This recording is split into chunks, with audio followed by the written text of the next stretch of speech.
But what's the most potent way to unite time-bound and eternal things? Well, this whole show is about how to live in eternity. So how do we do it? This is Divine Providence 220. The union of temporal and eternal matters in us is the Lord's divine providence. So that the whole of God's governance of the human race is about uniting these things. Through his divine providence, the Lord unites himself to what is physical through what is spiritual, and to what is time-bound through what is eternal. Doing so according to acts of service. The physical and time-bound things we are talking about are not just those that are proper to the physical world, but those that are proper to us in this physical world as well. We divest ourselves of both when we die and put on corresponding spiritual and eternal things. We put them on according to our acts of service. So according to the way that we do loving things, like give somebody a gift, or Swedenborg defines this often as like, doing your job with the intent of helping the human race, giving time to some kind of cause, doing something really constructive for people. That's an act of service, and that is eternal, because the intent to make others happy, that comes from God, and God is this infinite. And if that still seems nebulous, let's take a look at a diagram that never let us down before. So this is how the eternal can enter the time-bound in jobs and tasks. So there we've got our two heroes there, and they're shaking hands because they're making a deal, right? So the time-bound part of this is, maybe there's a bonus to the reputation of the business. There's financial issues that are going to be solved by this.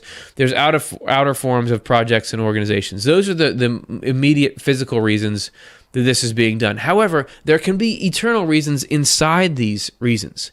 That would be if the deepest reason why these people are making this deal is some kind of service contributing to a greater good, that can be eternal. That it can be eternal the way that they learn to do that and the service they do. These things can be eternal. Also, the teamwork and connection that comes about, group learning and growth, making a positive impact, this stuff can be forever. It begins right alongside the temporal stuff. The two are together, but this stuff stays. Let's talk about relationships, how the eternal enters the time-bound relationships. Let's say these guys have been buddies since they were in elementary school together, and now they go and walk on clouds every once in a while.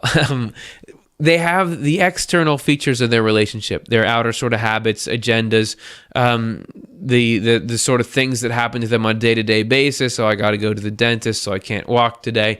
But there's this internal component to the whole thing as well. The service, the helping and supporting each other. If one of them's going through a hard time, if somebody needs something, that is love, and that is forever. And the love and friendship, the learning and growth, the positive impact these guys can make on each other, that can last. Even somebody who is only in your life for a short time can make a lasting impact. And some relationships you cultivate here can last forever. So there's all kinds of connections that can be made. There can be these eternal components within the time-bound stuff. That's one of the benefits. All that stuff is some of the benefits of getting at the eternal within the time bound.